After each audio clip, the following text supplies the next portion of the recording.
রহমান, এ মার যদি তোমার যদি গালে পড়তো রহমান, আমি তো কথা বলছি, তোমার কথা বলা বন্ধ হয়ে যেত।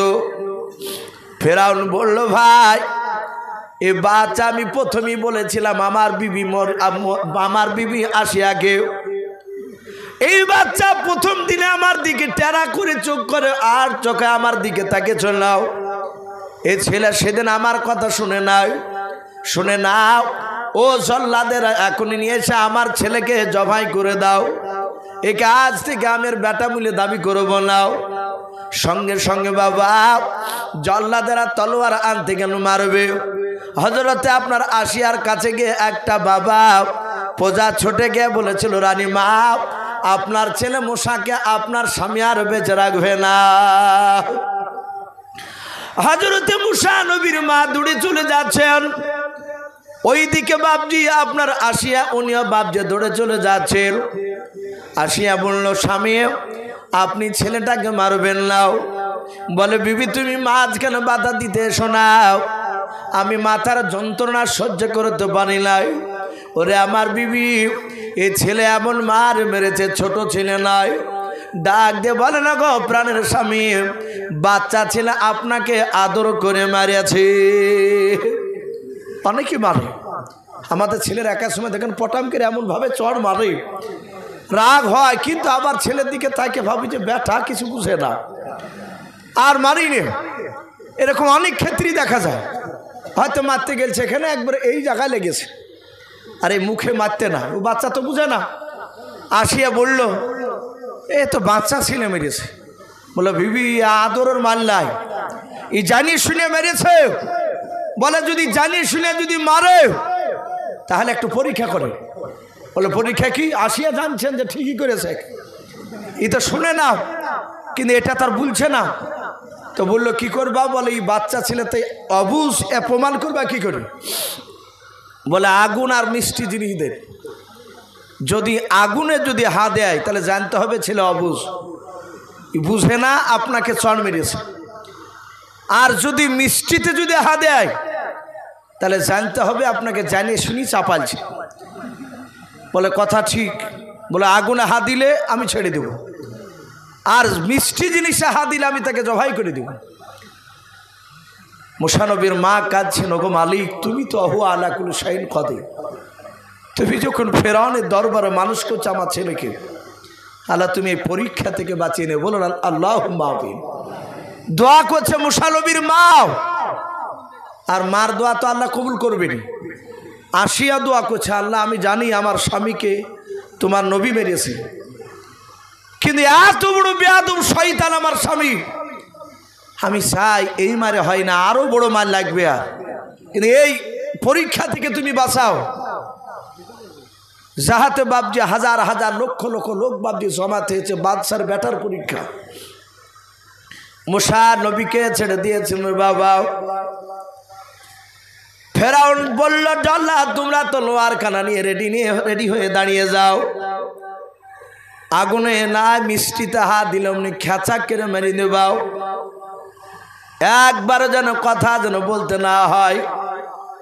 জল্লাদেরা তলোয়ার নিয়ে দাঁড়িয়ে আছে, মূসা নবীকে রাজ দরবারে ছেড়ে দিয়েছে, আগুনের কুণ্ড রেখেছে একদিকে, আর একদিকে বাপজি মিষ্টাই দ্বিতীয় বাপজি জিনিস রেখেছে মিষ্টি জাতীয়। হযরত মূসা হামাগুড়ি দিতে দিতে দিতে দিতে একবারে বাপজি আপনার মিষ্টির দিকে হাতটা নিয়ে যাচ্ছে, ডান হাত খানাও। ফেরাউন বলে, বিবি আসিয়া তুমি বলছিলে বাচ্চা অবুঝ অবস্থায় মেরেছে, বুঝে নাই। দেখো এই বাচ্চা ছেলে জানে কোনটা আগুন আর কোনটা মিষ্টি জিনিস খেতে হয়। যাহাতে হাত দিতে যাবে, আর ওই সময় আল্লাহ ডেকে বলেন, জিবরিল যাও আমার মূসা নবীর হাত খানাও, ডান হাতটা বাম হাত, ডান হাতটা আগুনের দিকে নিয়ে যাও, মিষ্টির দিক থেকে নিয়ে যাও, আগুনটা তুলে মূসা নবীর মুখে ভরে দাও। আমি আমার মূসা নবীকে প্রমাণ করার জন্য আমি তার জিভটা পুড়ে দিয়ে তাকে তুতলা বানাবো। বলুন আলহামদুলিল্লাহ। মূসা নবী আগুন তুলে বাপজি মুখে ভরে দিলেন রে বাবা। ফেরাউন বাপজি দেখলো তাই তো, এ তো বুঝলে কোনোদিন আগুন মুখে দিত না। আসিয়া ধরে গিয়ে মুখ থেকে বাপজি আগুনটা বার করতে গিয়ে জিভটা পুড়ে গেল। কে বলেছেন বড় জিভলায় ভিতরকার আলা জিভটা পুড়ে গেছে, ছোট একটা জিভকে আলা জিভ বলি, পুড়ি যে মুসা নবী আলাইহিস সালাম তুতলা হয়ে গেল। মুসা আলাইহিস সালামকে বাপজি ফেরাউন ছেড়ে দিল। কিন্তু কিতাবে লিখেছে ফেরাউন বলছে সেই জামানার কোনো ওষুধে কাজ হতো না, ওষুধে কাজ হয়নি। কিন্তু আমি যখন রাজ দরবারে কথা বলতাম ভরপুর মজমা জমে যেত, আর অমনি ওই মাথার যন্ত্রণা উঠতো কাবা। তখন কী করতো, তখন লোকেরা বাপজি ফেরাউনের চুলকে ধরে টানতো, চুলকে ধরে টানতো, কার সাথে হাতে বাপজি ওই ব্যথাটা কমে যেত। বলুন আলহামদুলিল্লাহ। এইভাবে ফেরাউনের 12 বছর ব্যথা ছিল। বলুন আলহামদুলিল্লাহ। ওই মুসা নবীর চড়ের থাপ্পড়ের ব্যথা 12 বছর ছিল। আল্লাহ রাব্বুল আলামিন এরকম অনেক পাঠিয়েছে। তো ভাই আমি বলছিলাম এই মুসা আলাইহিস সালাম আপনার আস্তে আস্তে ফেরাউনের দরবারে বাপজি বড় হলে, বেশ মুসা আলাইহিস সালাম একটু 18-19 বছরের সন্তান হয়েছে। সেই সময় মুসা নবী দিনের বেলাতে বাপজি দেখলেন যে আমি আজ মাঠ বেড়াতে যাই। যে মুসা আলাইহিস সালাম দুপুর বেলাতে বাপজি এরাদা করেছে মাঠ বেড়াতে যাবে। আর নবীদের কাজ একটু উল্টা হয় আমাদের চেয়ে। আমরা যেমন নমাজ পড়তে চাই না, ওরা নমাজ পড়তে বলে। তো মুসা নবী দেখলেন দুপুরবেলা সবাই বাড়ি আসামের এই ফাঁকে মাঠ বেড়াতে যায়।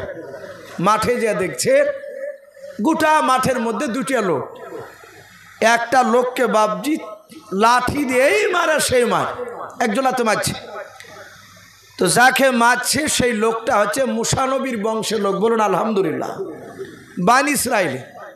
আর যে দাদাগিরি করে মারছে সে হচ্ছে ফেরাউনের বংশধর। তো মুসা যে বললেন ভাই এই লোকটাকে, নিরহ গরিব লোকটাকে মারছো কেন?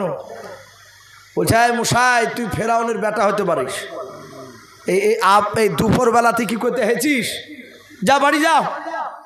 মুসা নবী বললো ভাই একে মারছো কেন? তাই বললো। বলে এই বুঝাটা নিয়ে যেতে বলেছি, বুঝাও পারবো না তাই বলছে। বলে এই 2 বারে নিয়ে যাবে। আর আমি ওকে বলছি একবারই নিয়ে যেতে হবে, কারণ বাদশাহ গুড়া তার বংশ লোকগুড়া। তো মুসা নবী বললেন ভাই 2 বার পারে, একবারে দিবা? বলে এই মুসাই ওকে একবারই নিয়ে যেতে হবে, আমি এক কথার মালিক। মুসা নবী দেখলেই তো শুনবে না, সোজা আঙুলে ঘি উঠে না। আর ওই লোকটা বারবার মুসা নবীকে বলছেন ভাই আমাকে মেরে ফেলছে, আমাকে মেরে ফেলবে ভাই, আপনি একটু বাঁচান। আর অমনি মুসা আলাইহিস সালাম হাতকে এমনি করে গোটাছে। তফসিরে লিখেছে মুসা নবীর একটা ছোটো থেকে অভ্যাস ছিল জামাকে ভাবে গোটাতে। আমরা অনেকে দেখেন জামা এমনি করে গোটায়। মুসা নবী হাত গুটিয়ে বাপজি আস্তে করে এভাবে মেরেছে। আর ওই যে 4000 যুবকের শক্তি, যাহাতে মারিয়েছে আর উনি 7 হাতে দাঁড়াস করে পড়ে বাপজি মরে গেছে। মুসা নবী বললেন ভাই এটা নাকে হাত দিয়ে দেখো দিনি। তো উনি বলছে ভাই ও শালা মরিয়েছে, ঠিকই হয়েছে যে মার খাই চলো সে। তো বলে কেন ভাই? বলে তুমি না আসলে আমাকে তো মারিয়ে ফেলতো। বলে ঠিকই হয়েছে, বেয়াদব মরিয়েছে। বললো ভাই আমি তো মারিয়ে ফেলবো বলে মারিনি, কিন্তু ভাই শোনো এ তুমি আর আমি আর জানছে আল্লাহ, আর ও জানতো যে আমি মুসা মারিয়েছি ওকে, কিন্তু জানিয়ে তো লাভ নাই। বলে ঠিক আছে ভাই আমি কাউকে বলবো না। মুসা বললো কাউকে যেন ভাই কথা যেন বললো না। বললো ভাই আমি কাউকে বলবো না। মুসা নবী এলাকায় বাপজি মাঠে ওই লোকটাকে মরা দেখে তফসিরে লিখেছে ফেরাউনের সে আবার ফুপায় তো ভাই ছিল আপন, নিজের মানুষ। হামান যে বললো তুমি আল্লাহ দাবি করিয়েছ, আর ওই যে তোমার মাঠে লাশ পড়িয়ে তাহলে কে মারলো তাহলে তুমি জানো না? ফেরাউন বলছে না, এ তো অসুবিধা। তা হামান বলে একটু চালাকি করে বলোগা আমি জানি কিন্তু নাম করব না, কিন্তু আসামি যে ধরে দিবে তাকে দেখি আমার প্রজার আসামি খোঁজ করে কিনা একটু কৌশল করে বলেন গা, না মান সম্মান কিছু থাকবে না আপনার। ফেরাউন দেখলো ভারী বিপদ, বলে এই আসামি যে ধরে দিতে পারবে তাকে 50,000 টাকা নাম দেওয়া হবে। লোকেরা এই যে ফেরাউন জানে না এ কথা কেউ বলছে না, মানে ফেরাউন আগে বলেছে আমি সব জানি, জানার পর দেখি নাম তোমরা বলো কি না, একটু কৌশল করে কথা বলেছে। আর ফেরাউনের গোটা রাত দিন ঘুম হয় না, যে শালার আল্লাহ দাবি করেছে আমার দেশে আমার ফুফাতো ভাইকে মেরে ফেলাচ্ছে, এ তো ভারী ব্যাপার, বিপদে। সাথে হাতে বাপটি তার পরের দিন মুসা নবী আবার গিয়েছে মাঠে যাওয়ার পর দেখছে ওই লোকটাকে, যে লোকটাকে বাঁচাল তার আগাদি, ওই লোকটাকে দেখছে বাপজি আর একটা লোকে ধরে মারছে। আর যে মারছিল গতকালকে সে তো আর বেঁচে নাই। তো মুসা নবী কাছে যে মুখের দিকে তাকে বলছে ভাই তুমি সেই লাই, তাই বলে সকে ও তো জানছে যে আমাকে কি বলতেছে হয়তো মুসাতা। মুসা নবী বলছেন ভাই তুমি গতকালকে সেই লাই? তো বলছে হ্যাঁ ভাই। তো মুসা নবী পয়গম্বর এভাবে বাপজি হাত গোটাচ্ছেন আর বলছেন ভাই এই তোমাকে রোজ রোজ মারে ব্যাপারটা কি? যাহাতে বাপজি আই বলেছে। আর অমনি ওই লোকটা বলছে মুসা তুমি গতকালকে হাত গুটিয়ে ওই লোকটাকে মারিয়ে ফেলাইছো, ফেরাউনের ফুফাতো ভাইকে, আজ তুমি আমাকে মারবা নাকি? তুমি মারিয়ে দেখো। একবার সে পিক আপ নিয়ে ফেলাইছো। মুসা আলাইহিস সালাম যাহাতে বাপজি ওকে তো ওইভাবে কথা বলতে জানি, যে মাছ ছিল বলে কি বললি, বলে গতকালকে তাহলে মুসাই মারিয়েছে আসামি, এই আসামি। আরে বেটা তুমি ওর বাড়িতে যে ঘুমাইছো আর ফেরাউন জানতে পারিনি 50,000 টাকা বাবা বিনাম করতে পারলি। অমনি লাঠিকে ফেলে দেই দৌড় ফেরাউনের দরবার। মুসা নবী বলেন ভাই রে আমি তোমাকে গতকালকে বারণ করেছিলাম যে কথা তুমি কাউকে বলো না, আজ কেন তুমি আমার নামটা বলে দিলে বলো। হযরত মুসা নবীর কথা শুনে বাবা ওই যুবক ছেলেটা বাপজি মুসা নবীর পা দোকানা জুড়ে জুড়ে বলেন ভাই তোমার হাত গোটানো দেখে আমার কলজার পানি শুকে গিয়েছিল। গতকালকে টুক করে মারলে আর ছেলেটা মারা গেল। আমি ভেবেছিলাম তুমি আজকে আমাকেও মারবাও, তাই মারের ভয় মৃত্যুর ভয় আমি কথাটা বলে ফেলেছি ভাই আমাকে মাফ করো। মুসা নবী বলেন ভাই আমি তোমাকে মাফ করে দিলাম, কিন্তু ভাই আর ফেরাউনের বাড়িতে আমি আর থাকতে পারবো না। বলো ভাই আগামী কালকে আবার যদি ওই লোকটা মারে কে আমাকে বাঁচাবে বলে জানি নাও। এই ভাই আমি আর পেছন দিকে গেলাম না, ফেরাউনের দেশ ছেড়ে আমাকে এখনই পালিয়ে যাওয়া লাগবে, না হলে ফেরাউন আমাকে মেরে ফেলবে। ছোট থেকে তার রাগ আছে, চড় মেরেছি এখনো তার মাথাতে ব্যথা ওঠে মাঝে মাঝে। দেখবেন বাবা যারা ছোট্টবেলায় বাপ যে আপনার ফুটবল প্রেমিক হয়, যারা ফুটবল খেলে তাদের দেখবেন অনেকের আঙুল ভাঙা থাকে, হাঁটুতে বাপজি কালসিনে দাগ বা রক্ত জমে থাকে। অনেক সময় যুবককালে বুঝতে পারে না, যখন 40 বছর বাপজি 50 বছর পার হবে ওই লাগা জায়গাগুলো মাঝে মাঝে বাপজি ব্যথা হয় না, তখন ডাক্তারের কাছে ছোটে বলে ভাই আর আমি এইদিকে যাব না আমাকে মেরে ফেলবে। মুসা নবী সোজা বাপজি চলে গেলেন একেবারে মিশরের বাপজি আপনার ফেরাউনের রাজ্য দেশ ছেড়ে দিয়াও নতুন একটা শহরে বাপজি পৌঁছালেন। কোরআন শরীফের শহরটার নাম পাওয়া যায় মাদাইন। কি বললাম? মাদিয়ান। আমরা মাদাইন শহর বলি বাংলাতে। এই মাদাইন শহরে গিয়ে বাপজি হযরত মুসা নবী গিয়ে পৌঁছালেন।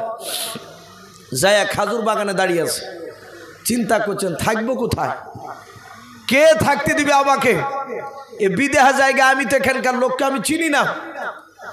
ঘন্টা খানিক ধরে বাপজি দাঁড়িয়ে থাকতে থাকতে দেখছো ওই খাজুর বাগানে মুসা নবী যেখানে বাপজি দাঁড়িয়েছে ওখান থেকে 10 হাত দূরে দেখছে দুটো মেয়ে, ছোট ছোট বাপজি দুটো মেয়েতে ছাগল হাতে করে দড়িতে বাঁধিয়ে নিয়ে দাঁড়িয়েছে। এরাও 2 ঘন্টা ধরে দাঁড়িয়ে, মুসা নবী 2 ঘন্টা ধরে দাঁড়িয়ে।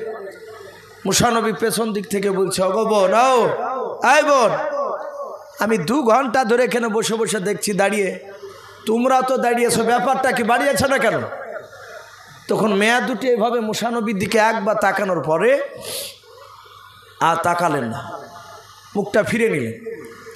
ফিরে নেওয়ার পরে সাথে হাতে বাপজি বললেন যে আমরা ছাগলকে চড়ালছি, পানি খাওয়াবো, ওই দেখো ছেলেরা সব পানি পান করাচ্ছে ঝর্ণা থেকে, ওরা চলে যাবে, তারপর আমি পানি পান করি নিয়ে বাড়ি যাব, আমাদের রাত হয় যেতে।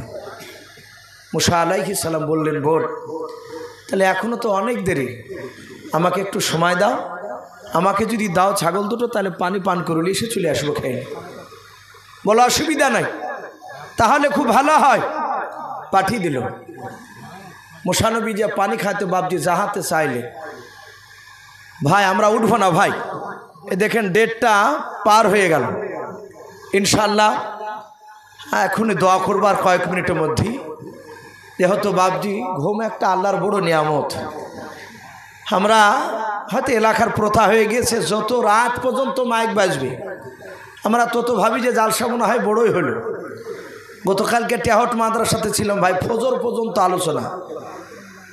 তো বলছি ভাই লোক থাকুক বা না থাকুক চালাতে হবে, 2 ঘন্টা বলতে হবে, আর এক গাদা বক্তা নিয়েছে। তো ভাই এটা ঠিক নয়, এমনও কিছু আল্লাহর বান্দা আছে তারা রাতের বেলা ইবাদত করে, তাহাজ্জুদ নামাজ, এখনও অনেক মানুষ আছে অনেকে গোপন ইবাদত করে। তাহলে এই যে আওয়াজ হচ্ছে তার কানে গিয়ে যদি পৌঁছায় তার ইবাদতের ব্যাঘাত ঘটবে। আল্লাহ মাফ করুক, যদি আল্লাহ কিয়ামতের মাদিন ওই প্রশ্ন যদি করে আমাদেরকে, আমরা জবাব দিতে পারবো না। তাই ভাই এই নিয়ামত একটা ঘুম একটা বড় জিনিস। আপনারা অনেকে চাষি মানুষ যারা এখানে আছে দেখেছি, গভীর রাত্রিবেলা যারা ওয়াজ শুনে তারা শিক্ষিত মানুষ খুব কমই থাকে, মাঠে খাটা মানুষ, হয়তো তারা কোরআনকে ভালোবাসে তাই বসে থাকে। আর অতিরিক্ত যারা দেখবেন হাই র্যাঙ্কের শিক্ষিত, তারা ঘুমের ব্যাঘাত ঘটবে বলি একটু ঘোরাফেরা করে আধ ঘন্টা বসে বাস প্যান্টে হাত ভরে সটাম ও পালিয়ে যায়। তো ভাই ঘুমাতে হবে, আবার ফজর আজান নামাজ ইনশাল্লাহ আমরা পড়ব। মুসা আলাইহিস সালাম তিনি বাপজি সেখানে থাকার পরে পানি খেয়ে দিয়ে ওই মেয়া দুটোকে ছাগল দিয়েছিলেন। ওই মেয়া দুটোর কথা তফসিরে লিখেছে, ওই মেয়া দুটো ছিল হজরতে শোয়াইব নবী আলাইহিস সালামের কলিজা টুকরা বিটি। বলুন আলহামদুলিল্লাহ। ভাই আমার বলার উদ্দেশ্যেই এই মুসা আলাইহিস সালাম ওই শোয়াইব নবীর বাড়িতে থেকে লাস্টে শোয়াইব নবীর বড় বিটির সাথে মুসা নবীর বিয়ে হয়েছিল। বিয়ে করার পরে 6-7 দিন পরই শোয়াইব নবী বললেন 6-7 দিন থাকলে বিয়ের পরে, আগে যা থেকেছো তখন আমার বাড়িতে রাখাল সাজে, কিন্তু আমার বিটির সাথে বিয়ে দেওয়ার পর 6-7 দিন থাকলে জামাই হিসাবে আর থাকতে হবে না, তুমি আমার বিটিকে লাউলিয়ে সোজা তোমার দেশে চলে যাও, যে তোমার বাপ মার খিদমত করো গা। এটা মুসা নবীকে তার শ্বশুর মশাই নিষেধ করছে। আর আমাদের বেশিরভাগ বাপজি শ্বশুর মশাইরা চায় বাপ মাকে ছেড়ে দিয়ে সে এখানে থাকুক, দিয়ে জামাইয়ের ইনকাম খাতে বলে বিরাট ব্যাপার, কিন্তু না, শ্বশুর বাড়িতে থাকতে নেই। আমরা অনেক যুবকরা থাকি, আবার অনেকে বসে বসে কান্দে শুদ্ধি, বাসি ভাত খাইতে দেয়, যাহাতে শ্বশুর বাড়ি থাকতে লাগে, মান থাকে না। তাই জন্য বাপজি ওটা বড় কথা নয়, কিন্তু কোরআন হাদিস দিক দিয়েও লক্ষ্য করলে পাওয়া যাবে যে শ্বশুর বাড়িতে থাকতে নেই। একজন নবী শোয়াইব নবী পয়গম্বর তার জামাইকে বলছে সোজা হাঁটো আমার বিটি কিনে তোমার বাপের দেশে, যে বাপ মার খিদমত করো। এই বাপ মার খিদমত করতে করার সময় আসার সময় তার বিবির পেটে তখনও বাচ্চা আসেনি, কিন্তু রাস্তা দিয়ে আস্তে আস্তে হঠাৎ করে একটা আগুনের দরকার। তার বিবিকে বাপজি জঙ্গলে একটা গাছের গুড়িতে বসে রেখে আগুন খুঁজতে গিয়ে দেখছে ওই পাহাড়ে গাছের ওপরে একটা আগুনের কুণ্ড, ধরতে গেলে আগুনটা উপরে উঠে যাচ্ছে, আবার চলে আসছে, আবার আগুনটা নেমে আসছে। মুসা নবী জানে না যে এটা কে। আগুনের ভিতর থেকে বলল আমা তিলকা বিয়ামিনিকা ইয়া মুসা। আগুনের ভিতর থেকে বাপজি আওয়াজ আসলো, এই মুসা তোমার ডান হাতে ওটা কি? মুসা নবী বলেছিলেন আমার ডান হাতে এটা আশা মোবারক লাঠি। লাঠির অনেক গুণাবলী বলেছিলেন, যে লাঠিটা শোয়াইব নবী দিয়েছিলেন মুসা নবীকে। লাঠি ফেললে সাপ হয়ে গেল, আবার ওই লাঠিতে সাপে হাত দিলেন, লাঠি হয়ে যাচ্ছে। আবার মুসা নবীকে বললেন তোমার হাতখানা বগলে ভরো, বগলে ভরলেন, হাত বের করলেন, আলা বের হচ্ছে। বলে আপনাকে জানি না এই আলা বের হচ্ছে কেন? আগুনের ভিতর থেকে বললে এই মুসা আমি তোমার আল্লাহ। বলুন আলহামদুলিল্লাহ। বলে আল্লাহ আপনি? বলে হ্যাঁ। বলে আলা বন্ধ হবে কি করে? বলে তুমি বগল ভরে সাপ দাও, বগলটাই হচ্ছে সুইচ, সাপ দিবা জ্বলবে, সাপ দিবা বন্ধ হবে। যাহা তো হয়ে গেল। আল্লাহ বললেন মূসা আর তোমার বিবির কাছে আগুন নিয়ে যাওয়া লাগবে না, তোমার বিবিকে দেখাশোনার দায়িত্ব আমার। এই মূসা এক্ষুনি তোমাকে নবুয়ত দান করলাম, যাও তুমি নবী এখন মূসা প্রকাশ হয়ে গেলে, তুমি ফেরাউনের দরবারে কলমার দাওয়াত নিয়ে যাও। বলুন আলহামদুলিল্লাহ। মূসা নবী বললেন আল্লাহ মাফ করবেন, আমি ছোটবেলায় আগুন তুলে মুখে খাতে গিয়ে জিভ পড়ে গিয়েছে, তো তুমি করেছো। ওগো মাওলা তুমি তো সবই জানো, আমার কথাটা তুতলা, ফেরাউন সব কথা বুঝতে পারতো না, এখন গিয়ে কথা বলে সব বুঝতে পারবে না। আল্লাহ বলেন মূসা তুমি কি চাও? বলে আল্লাহ আপনি আমার বড় ভাই হারুনকে নবী করে দেন। বলুন আলহামদুলিল্লাহ। আল্লাহ বললেন নবী করে দিব? বলে হ্যাঁ। বলে যাও তোমার বড় ভাই হারুনকে নবী বানিয়ে দিলাম। ভাই মূসা নবীর ভাই হারুন জানি না যে নবী, তা তখন তার পর্দা মর্দা সব বুঝত না। মূসা নবীর বড় ভাই হারুন একদম বান্না মেরেছে। বান্না মারা বলেন নাকি না নেংটি মারা বলেন? কিছু মানুষ দেখেন জমিতে বাপজি কুদাল দিয়ে যদি যায়, আর যা যদি বাপজি কাপড় যদি জড়ো করে ঠিক 2 তাল বাড়ি করে দিয়ে যদি বাপজি বসেও, তাহলে জানতে হবে আল কাটতে বসেছে, এমন শুরু করে আল কাটবে। তো ও বাপজি সে বান্না মেরে ছাগল চড়াচ্ছে, দুম্বা চড়াচ্ছে। আর মূসা নবী যে বলছে আসসালামু আলাইকুম নবী ভাই কেমন আছেন? তখন হারুন বলছে যে টিটকারি মাছিস কেন? আমি নবী কবে থেকে হইলাম? বলে এই দেখো সার্টিফিকেট নবীর আল্লাহর কাছ থেকে নিয়ে এসেছি। বলুন আলহামদুলিল্লাহ। তারপরে ও তাড়াতাড়ি করে হাঁটু ঢাকছে। বলো ভাই আমিও নবী তুমিও নবী, চলো 2 ভাই আল্লাহ বলেছে ফেরাউনের কাছে যাইতে কলমার দাওয়াত দিই। ভাই কলমার দাওয়াত দিতে গেছিলেন, তখনকার যা ইবাদত তাই করতে বলেছিলেন। তাই প্রতিটা বাপজি ভাইদেরকে বলবো, আলোচনা বাপজি রসুলদের কথা নবীদের কথা শুনলে দিলটা একটু নরম হয়, নবীর দিকে মহাব্বত হয়। তাই বাপজি আল্লাহ রাব্বুল আলামিন আমাদের সকলের দিলে মহান রব্বুল আলামিনের বিশ্ব নবী জনাবে মোহাম্মদ রাসূলুল্লাহ বলুন সাল্লাল্লাহু তাআলা আলাইহি ওয়াসাল্লামের মহাব্বত যেন ভরে দেন। বলুন আল্লাহুম্মা আমিন। জান্নাতের আশা আকাঙ্ক্ষা যেন আল্লাহ ভরে দিন। বলুন আল্লাহুম্মা আমিন। জাহান্নাম থেকে যেন আল্লাহ আমাদেরকে হেফাজত করুন। বলুন আল্লাহুম্মা আমিন। তো ভাই যাই হোক দোয়া হবে, আমরা এক্ষুনি দোয়াতে ইনশাআল্লাহ শরীক হব। আমরা সকলে একবার দুরূদ ইব্রাহিমটা পড়ে নিই। আল্লাহুম্মা সাল্লি আলা মুহাম্মাদি ওয়া আলা আলি মুহাম্মাদ কামা সাল্লাইতা আলা ইব্রাহিম ওয়া আলা আলি ইব্রাহিমা ইন্নাকা হামিদুম মাজিদ।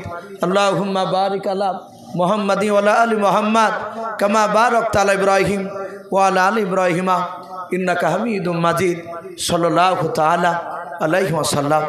ভাই এক্ষুনি দোয়া হবে। হুমান ভাই চলে গেছে নাকি?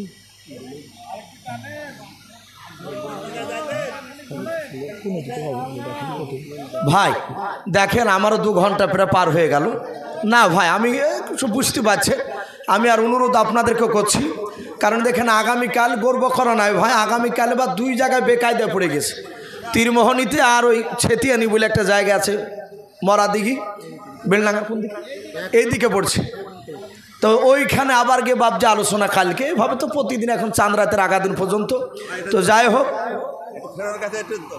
তো যাক ভাই একটু বসেন বাপ, একটু দোয়া হবে। আলহামদুলিল্লাহ আপনারা আমাকে ভালোবাসেন দেখেছি, এরাও বাপজি আপনার ভালোবাসে বলে এই কয়েক বছর থেকে বাপজি ডাকছে। সবচেয়ে দেখেছি এনায়েতুল্লাহ ভাই খুবই ভালোবাসে।